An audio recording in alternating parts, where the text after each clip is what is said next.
another one.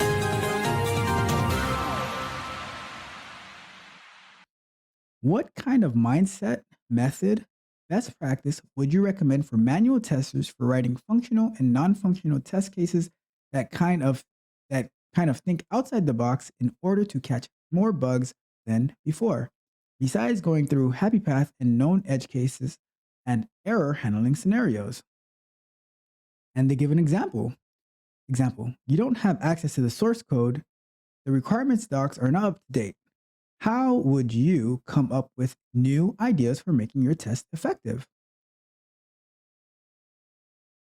All right. So, timer up and let's get at it. All right. So,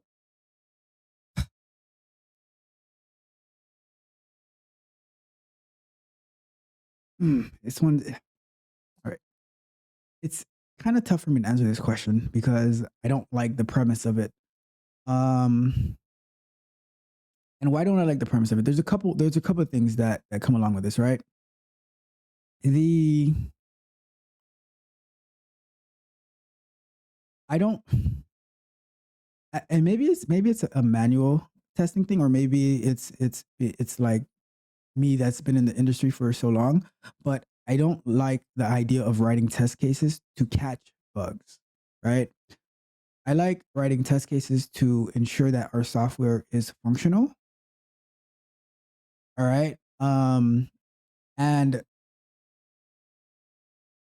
if I think so, going with that, I think the bigger problem is what you stated later, like in your example, is that not having access to the source code. That's not that big of a deal because even if you did have access to the source code, one, you might not understand it. Two, it might not necessarily be relevant to your testing. But the bigger problem I have is the requirements docs are not up to date, right? And my question to that is, why are they not up to date? And what role do you have in, and what not necessarily role, but like what impact do you have to the team that you like, is your voice not heard, that like, okay, hey, in order for us to create test cases, we need to have updated requirement docs, we need to have good user stories, um you know, are you using agile methodology, are you on a scrum team?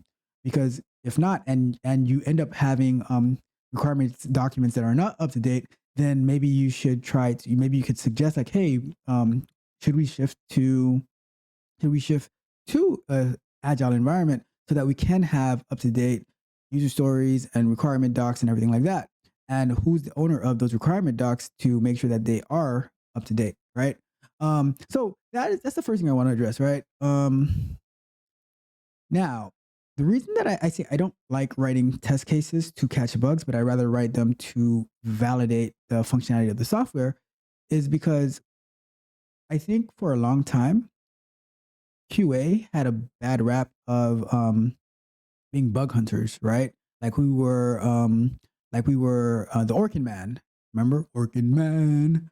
So and we're just going in there and we're looking for termites in the termites in the code or in the software and all this type of stuff, right?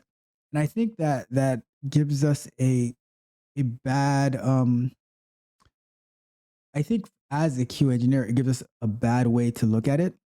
Um, and I like to work closely with the engineers, the software engineers, so they can have a better understanding of how I am approaching the software, how I'm understanding the software, and and how I'm going to approach the testing. And when they have that in mind, right, they so now when they're developing, they know what QA is looking for, and I also have what they have in mind. So maybe I have gaps in my thinking, and maybe they have gaps in their thinking, and we put it together, and we become as gap free as possible. So that's why I have the issue with writing test cases for catching a lot of bugs. Test cases are not meant to catch bugs. They are meant Test cases are meant to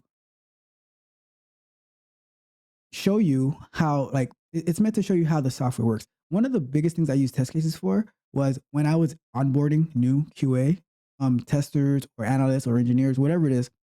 It was a good reference where it's like, oh, go check out these test cases, and and go through them so you can have a good understanding of how the site works, right? Now, test cases do find bugs, right? Don't get me wrong about that.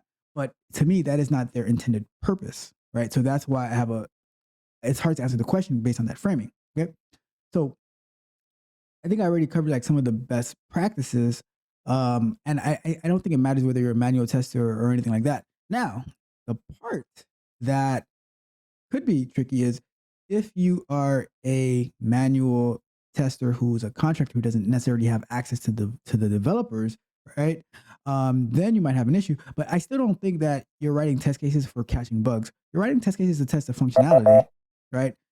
You're testing the functionality of the software to validate that the software is working as expected.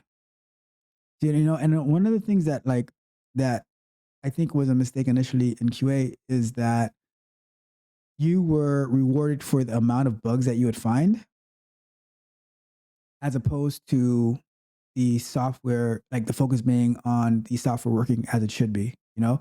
And I do think that the way that Agile shifted it, um, it makes it more focused on the functionality of the software and not necessarily as many bugs that you can find. Because when I think about the waterfall method, right? All the like QA comes in way at the end, and so all the development is done, and then it's like, all right, here's the months and months of work that we've done from an engineering end. Now it's in your court, hack at it, right? And then like we'll just go bug here, bug here, bug here, bug here. And because that we work nowadays in small increments of code, small chunks of code, we can get involved a lot earlier. And I think that we should not be waiting. We should never wait until code is implemented for us to start getting involved. We want to get involved as early as possible so we can reduce, and I say reduce the amount of bugs that we find because we want to go to market faster, right? Because if I'm company A, right, and I say, all right, this is ready to be tested, we're ready to deploy, and QA is like, oh no, we have like 10 bugs that need to be fixed, right? Company B, who is my competitor, they started testing a lot earlier, or getting the testers, their QA engineers involved a lot earlier, their QA testers involved a lot earlier. They are able to go to market way before me, and now they get that market share, and I'm left twiddling my thumbs, waiting for the engineers to go and fix the issues, to fix the bugs, right? So that's what I would say. That's a very tough question to answer because I think it takes a fundamental shift in thinking, and I think that QA engineers are evolving towards that thinking, but in certain places where manual testing is a big thing, that mindset shift is going to take a little bit longer.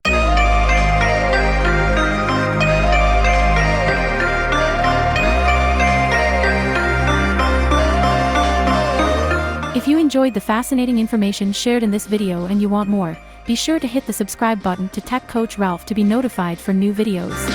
Enigmatic Joker.